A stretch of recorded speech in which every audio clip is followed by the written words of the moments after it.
Hi friends, அஸ்ஸலாமு அலைக்கும். Welcome to my channel. நம்ம இன்னைக்கு இந்த வீடியோல எதை பத்தி பார்க்க போறோம்னா, பூனைகளுக்கு என்ன மாதிரி உணவு கொடுக்கலாம் அப்படிங்கறத பத்தி தான் பார்க்க போறோம். கமெண்ட்ஸ்ல என்கிட்ட 2 பேரு பூனைங்களுக்கு என்ன ஃபுட்டு கொடுக்கலாம் அப்படின்னு கேட்டிருந்தாங்க. நான் ஆல்ரெடி பூனைங்களுக்கு என்ன ஃபுட்டு கொடுக்கலாம் அப்படின்னு ஒரு வீடியோ போட்டிருந்தேன். அப்புறம் தான் நான் யோசிச்சேன், அது பெர்ஷியன் கேட்ஸ்க்கான ஃபுட் டிப்ஸ் தான் கொடுத்திருந்தேன். பெர்ஷியன் கேட்ஸ் வளர்க்குறவங்களுக்கு அந்த வீடியோ யூஸ்ஃபுல்லா இருக்கும். ஐ கார்ட்ல லிங்க் தரேன், பார்க்காதவங்க பாருங்க. ஆனா நம்ம நாட்டு பூனைங்களுக்கு என்ன ஃபுட்டு கொடுக்கலாம் அப்படிங்கறத பத்தி நான் வீடியோ பண்ணல. அதனால நம்ம நாட்டு பூனைங்களுக்கு என்ன ஃபுட்டு கொடுக்கலாங்கிறத இந்த வீடியோல சொல்ல போறேன். நாட்டு பூனைங்களுக்கு என்ன ஸ்பெஷலான ஃபுட் டிப்ஸ் இருக்க போகுது, அவங்க தான் எல்லாமே சாப்பிடுவாங்களே அப்படின்னு நிறைய பேர் யோசிக்கலாம். அப்படி இல்லைங்க. தெருவில் வளர்ற பூனைங்களுக்கும் நம்ம வீட்டில் வளர்க்கக்கூடிய நாட்டு பூனைங்களுக்கும் நிறைய வித்தியாசம் இருக்கு. தெருவில் வளர்ற பூனைங்க எல்லாமே சாப்பிடுவாங்க. நாம அவங்கள தூக்கி கொஞ்ச போறதோ அல்லது பக்கத்துல படுக்க வச்சு தூங்க போறதோ இல்ல. அதனால அவங்களுக்கு எந்த நோய் தொற்று வந்தாலும் நமக்கு கவலை இல்ல. ஆனா வீட்டுல வளர்க்கக்கூடிய பூனைங்க அப்படி இல்ல. நாம தூக்கி கொஞ்சுவோம், விளையாடுவோம். அதனால அவங்களுக்கு ஏதாச்சும் ஒரு நோய் தொற்று வந்தா அந்த பாதிப்பு நமக்கும் இருக்கும்.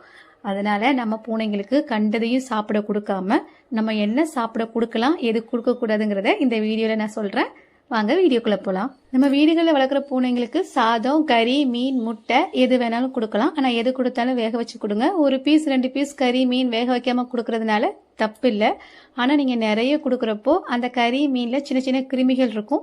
அது அவங்களுக்கு நோய் தொற்றை ஏற்படுத்தும். அது நமக்கு பாதிப்பு உண்டாக்கும். அதனால எது கொடுத்தாலும் வேக வச்சு கொடுக்கறது நல்லது. பூனைங்களால கறி, மீன் எல்லாத்தையுமே பச்சையா சாப்பிட முடியும். நீங்க நிறைய கறி கடைகள்ல, மீன் கடைகள் எல்லாம் பூனைங்களை பார்த்திருக்கலாம். அவங்க எல்லாமே பச்சையா தான் சாப்பிடுவாங்க. ஆனா என்னைக்காவது யோசிச்சிருக்கீங்களா, அவங்க யாருமே கொழு கொழுன்னு இருக்க மாட்டாங்க. ரொம்ப எலும்பும் தோலுமா தான் இருப்பாங்க. இது எதனால அப்படின்னு சொன்னா, கறியோ மீனோ அவங்க உடம்புக்குள்ள போகும்போது, பச்சையா போகும்போது அவங்களுக்கு அந்த கிருமி பாதிப்பு அவங்களுக்கு இருக்கும். அதனால அடிக்கடி அவங்களுக்கு நோய் வரும். இன்னொன்னு, அவங்க அந்த பச்சையா சாப்பிடும் போது நிறைய வாமிட் பண்ணுவாங்க. நீங்க அதை பார்க்கலாம். அதனால எந்த ஃபுட்டையுமே நீங்க பச்சையா கொடுக்காதீங்க, வேக வச்சு கொடுங்க. இன்னும் நிறைய வீடுகள்ல அவங்க சாப்பிட்டு மிச்சமான வேஸ்ட் ஃபுட்ஸ் எல்லாம் சாப்பிட கொடுப்பாங்க. அப்படி கொடுக்காதீங்க. நீங்க வேஸ்டா போடுற அந்த மீனோட முள்ளு அல்லது கறியோட முள்ளு அவங்க சாப்பிட்றப்போ தொண்டையில குத்தி அவங்களுக்கு பிரச்சனை வரலாம். அதனால என்னைக்குமே வேஸ்டா போன ஃபுட் எதுவுமே அவங்களுக்கு சாப்பிட கொடுக்காதீங்க. சின்ன சின்ன மீன்கள், சால மீன், எங்க ஊர்ல எல்லாம் அந்த சால மீன் சொல்லுவாங்க. இப்ப இங்க சென்னையில எல்லாம் மத்தி, கவலை அப்படின்னு சொல்றாங்க. அந்த மாதிரி மீன்கள் பூனைங்களுக்கு ஒமேகா 3 ஃபேட்டி ஆசிட்ஸ் அதில் நிறைய இருக்கும். அது அவங்களுக்கு ஹெல்த்தி. அதனால் அந்த மாதிரி மீன்கள் நிறைய வாங்கி கொடுங்க. அடுத்தது எறா கொடுக்கலாம். அதுவும் நீங்கள் வேக வச்சு கொடுங்க. சில பூனைங்க பால் சாதம், தயிர் சாதம் ரொம்ப விரும்பி சாப்பிடுவாங்க. அது நீங்கள் அப்பப்போ எப்பயாவது கொடுத்துக்கலாம். ஆனால் அதை அடிக்கடி கொடுக்கறதா வழக்கமாக வச்சுக்காதீங்க. அது என்ன ஆகும்னா, சில பூனைங்களுக்கு லாக்டோஸ் இன்டாலரன்ஸ்னு ஒன்று இருக்கும். அதனால அது ஜீரணம் ஆகாமல் வயிற்று பிரச்சனையை கொண்டு வந்துடலாம். அப்போ அவங்களுக்கு லூஸ் மோஷன் ஆகும், உடம்பு சரியில்லாமல் போகும். அதனால எப்பயாவது ஒரு டைம் தயிர் சாதம், பால் சாதம்லாம் கொடுங்க. ஆனால் அடிக்கடி அதை கொடுக்காதீங்க. அடுத்து புரோட்டீனுக்கு சிக்கனோட ஈரல் அதெல்லாம் கொடுக்கலாம். ஃபைபருக்கு காய்கறியில பூசணிக்காய், கேரட்டு, ப்ரொக்கோலி இதெல்லாம் கொடுக்கலாம். கேரட்டு, பூசணிக்காய், கொஞ்சோண்டு ரைஸ் இதெல்லாம் போட்டு வேக வச்சு நீங்க கொடுக்கலாம். அடுத்ததா நீங்க கடையில வாங்கி கொடுக்குற ட்ரை ஃபுட்ஸ், பேக்கெட் ஃபுட்ஸ்லாம் உங்களுக்கு கொடுக்க முடியும் அப்படின்னு சொன்னீங்கன்னா, பியூர் பட்னு ஒரு பிராண்ட் இருக்கு. அது உங்களுக்கு ரொம்ப அஃபோர்டபுள் பிரைஸ்ல மார்க்கெட்ல கிடைக்குது. இங்க அது உங்களுடைய பூனைகளுக்கு நீங்க வாங்கி கொடுக்கலாம். அந்த ஃபுட்லயும் எல்லா நியூட்ரியன்ஸும் உங்களுக்கு கிடைக்கும்.